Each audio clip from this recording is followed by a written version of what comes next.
विधानसभा चुनाव को लेकर झारखंड में सियासी पैंतरे अब जमकर चले जा रहे हैं, साफ नजर आ रहे हैं। एक दिन पहले भारतीय जनता पार्टी ने अपने संकल्प पत्र में चुनावी वायदों की जड़ी लगाई तो प्रधानमंत्री नरेंद्र मोदी ने शंखनाद कर दिया है चुनाव प्रचार का। बिल्कुल, प्रधानमंत्री नरेंद्र मोदी ने भ्रष्टाचार और आदिवासियों का जिक्र किया, लेकिन हेमंत सोरेन का जिक्र बिल्कुल भी नहीं किया। क्या है इसके सियासी मायने, एक रिपोर्ट देखिए।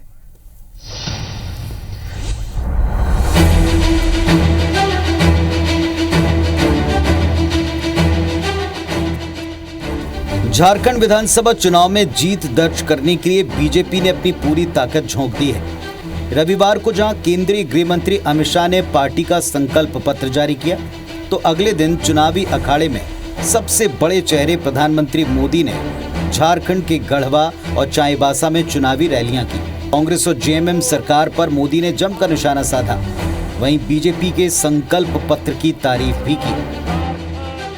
जेएमएम, कांग्रेस, आरजेडी कभी आदिवासियों का सम्मान नहीं कर सकती। इन लोगों ने जिस तरह अपमानित करके चंपई सोरेन जी को मुख्यमंत्री पद से हटाया, ये पूरे देश ने देखा है।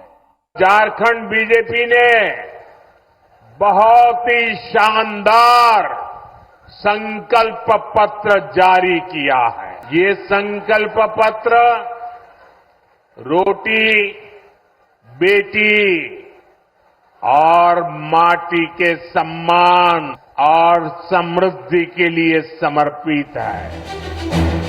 झारखंड का रण जीतने के लिए बीजेपी जहां गोगो दीदी योजना और 500 रुपए में गैस सिलेंडर जैसी घोषणाओं पर फोकस कर रही है, तो दूसरी ओर यूसीसी लागू करने का भी इरादा है। आदिवासियों को अभी से अलग रखने की बात की है, लेकिन इस पर सियासी बयानबाजी अभी से तेज है। जब आबादी बाकी की बढ़ रही है और ट्राइबल की आबादी घट रही है, तो हम सबके लिए चिंता का विषय है।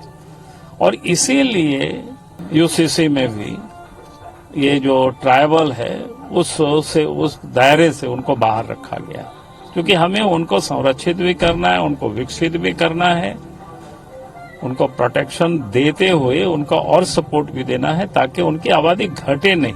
भाजपा भारतीय जनता पार्टी आदिवासी हितैषी है, आदिवासी हित में हर समय सोचता है ना, और सभी समुदाय के लिए सोचता है भारतीय जनता पार्टी। जेएमएम नेता और सीएम हेमंत सोरेन ने यूसीसी को बीजेपी की समाज को तोड़ने की साजिश करार दिया है। कभी एनआरसी लगाना, कभी यूसीसी लगाने की घोषणा करते हैं। हमने भी कहा है यहां यूसीसी एनआरसी का कोई बात नहीं होगा, यहां बात होगा तो सीएनटी, एसपीटी और पेशा कानून का बात होगा। कैसे देश को तोड़ो, कैसे देश को बांटो, कैसे समाज को बांटो, इनका यही कार्य योजना रहता है। झारखंड विधानसभा की 43 सीटों पर 13 नवंबर को पहले चरण के तहत मत पड़ेंगे। बीजेपी जहां बांग्लादेशी घुसपैठ, बेरोजगारी, महिला उत्पीड़न और यूसीसी जैसे मुद्दों को लेकर आगे बढ़ रही है, तो वहीं जेएमएम इन्हें खारिज कर रही है। हालांकि बीजेपी को काउंटर करने जेएमएम ने काफी पहले मैया सम्मान योजना लॉन्च कर दी थी।